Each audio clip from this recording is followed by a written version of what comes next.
questions. Patrick, could you talk about DCAM? I mean, he just continues to make progress. You see him making plays. Just your thoughts on his maturation, please. He's been doing a good job in the meeting rooms and on the practice field and doing a lot of the extra stuff to try to get better. You can see him gaining confidence. You know, he has a skill set. You know, he has good length. He plays physical. That's the thing that stood out to me the most is his desire or his willingness to be unblocked, or the desire to make sure that those guys aren't blocking him at the end of the play. That stands out to me. And of course, you know, he's a rookie and he's got a lot of things to learn, but the one thing that's positive about him, he usually corrects a mistake. So he might make it once or twice, but then usually it's off the plate and he's corrected it, and then it just comes down to execution. He doesn't seem bothered by like the moment or the league or things like that. I mean, is that something you notice from him? What kind of a quality is that for a player?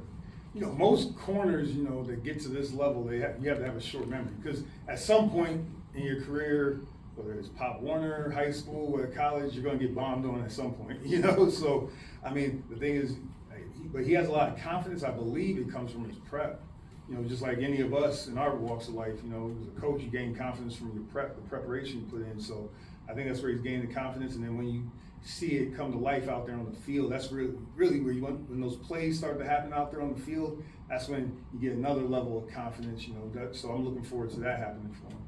What improvements have you seen from Bo Nix from the first meeting that you guys had until now? I think I mentioned it the first press conference talking about Denver.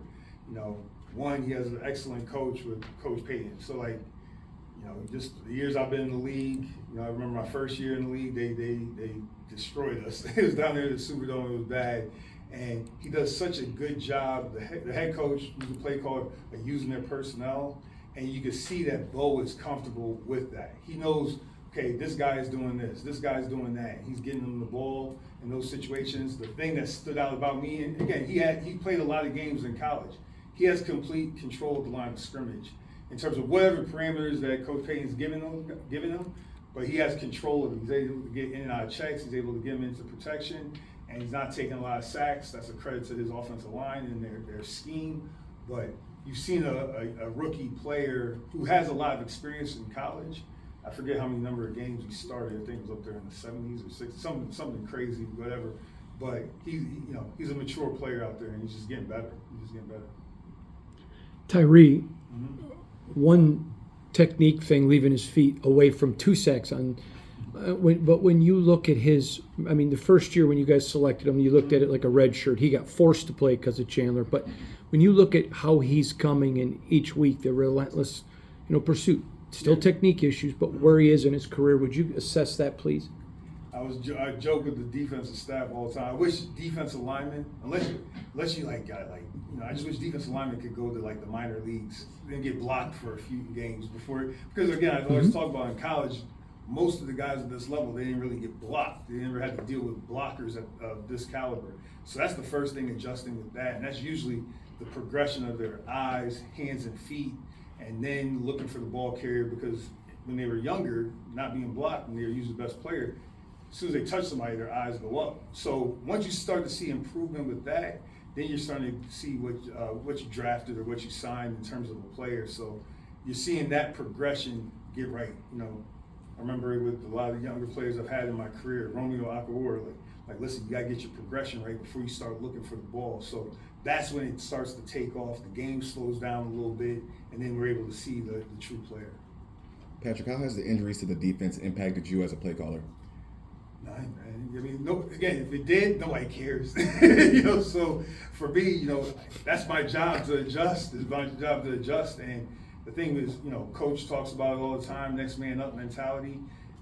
The play calling for me as a play caller adjusts based on the game. So that's the thing, and then I got to be able to adjust within the game, and I got to do a better job of that. But really, in terms of any discussions on that, every coordinator is dealing with it, and that's part of the job. It's a collision sport. We got to deal with it.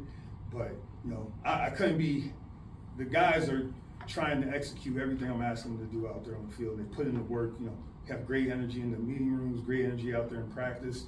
We've challenged each other to get better each day and to improve, because we got to get to the point where we reap the rewards of this hard work, because, we're hungry. Everybody's hungry for, Sunday reward. when it comes to your play calling and the game planning, how much of it is predicated on who you're playing, but also what you have to work with, the players that you have to work with that particular week? There's no excuse. I got you. Like, nobody, again, that never crosses my mind. We got all NFL players, and these guys, I love the group we have, period, point blank. I'll say it like that.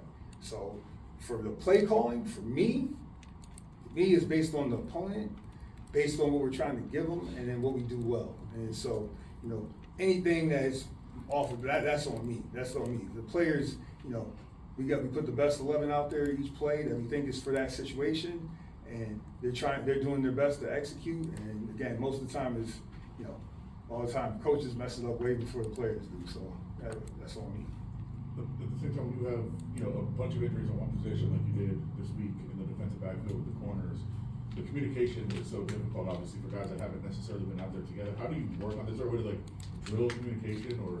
Absolutely. I mean, effort, communication, discipline. That's the main criteria that I, as the defensive coordinator, I'm responsible for that. It trickles down from me. So whether we come up with creative drills or the walkthroughs that we implement, or even if we're doing a good job of teaching in the classroom, we want it to be interactive. No different than our kids that go to class, you want it to be interactive. So the only way I know if they know is if I hear it from them, not me answering for them. So that's all part of the lesson plan for us as teachers to get that done. And then we always try to implement some element of that on the field. So always working on that, always working on that. Are there little victories for yourself, like when a younger player starts verbalizing it back to you in the way you want to hear it? Again, I don't have any hobbies really. I mean, I don't have any hobbies, and I tell the players all the time, I'm so appreciative. Again, the moments that the joy I get in my life, whether it's from my family, blah blah blah. As a teacher, the moments of joy I get is when they get something. When you're trying to teach them something. I say it's probably like any math teacher or any science teacher. So for me, aside from my kids and my wife, I don't know if there's anything else that gets me more fulfillment than that.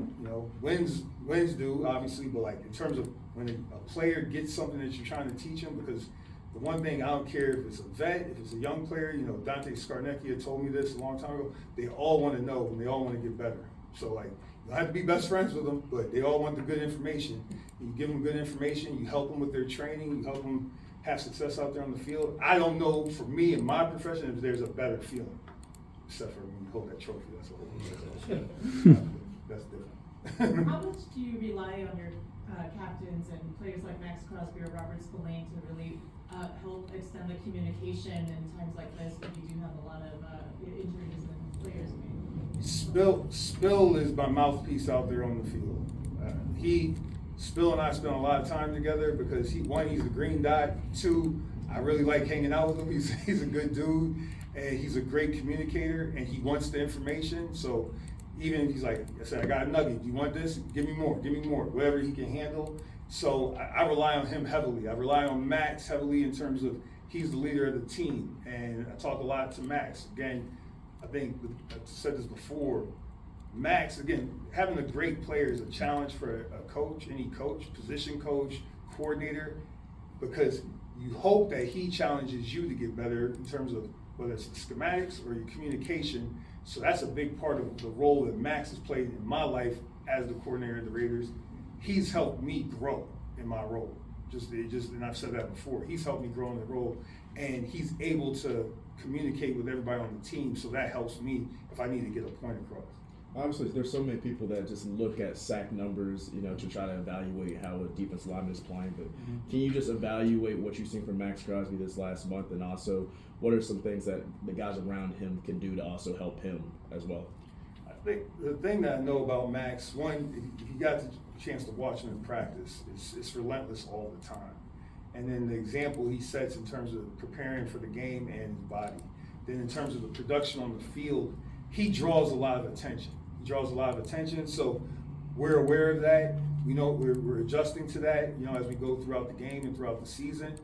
But the way he's able to still make plays and do what we ask him to do and affect the game, I mean, I think it's pretty solid what he does in terms of that. But, as we look into it, like, I mean, Max, he just does so much for us, whether it's set the edge in the run game, whether it's make a TFL on a stunt, you know, setting the edge in the passing game so that we could win on the opposite side away from the slide.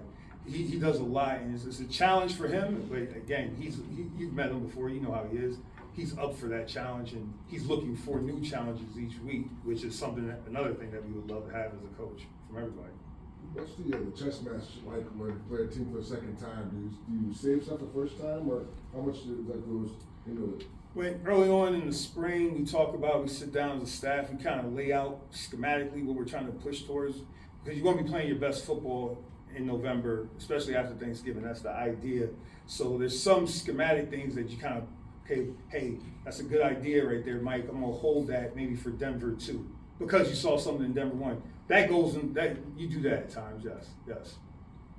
Yeah, we talk about development of young players and rookies, but like a guy like Charles Snowden who's been around a while, but has Y'all know I got practice, right? Go ahead.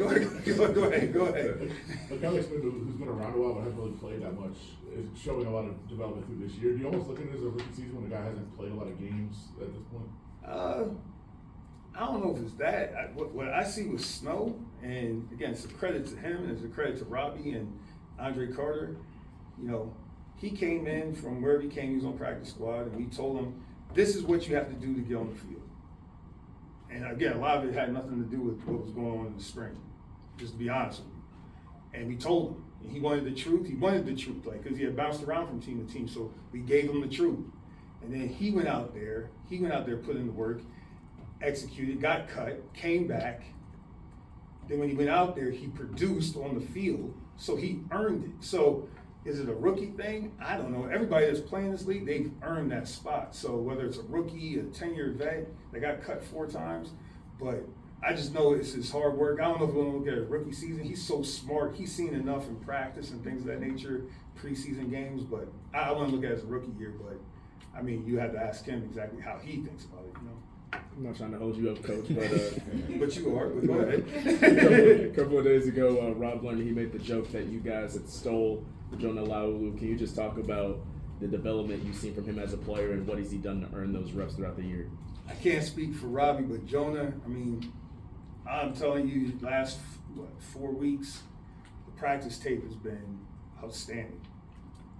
And like, I'm not saying that just to be dramatic or anything like that. It's just rep after rep after rep. It's similar to the discussion we had about Malcolm last year, where again, first year and a half, maybe first year, wondering what Malcolm was going to be. Malcolm bring Robbie in. Robbie helps him out. Malcolm makes the decision that he's going to be a great player. He puts the work in. Halfway through the season, boom, it takes off. And we went back and we said, look at the practice reps. It's 5 in a row, right? No MEs, no technique issues, right? He's training. Jonah, last 4 weeks, his practice, as many D linemen I've been around, been outstanding. I'll tell you that. From his footwork, strike, his eye progression, his effort to the ball. I mean, the second play of the game, you saw what he did against Miami. But I mean, the kid's put in the work. So did we steal him? I don't know. I mean, I can't speak for Indianapolis, but I'm glad he's here. And I'm glad he's improved. Thanks, guys. All right. Thank you. Thanks, Patrick. Yep.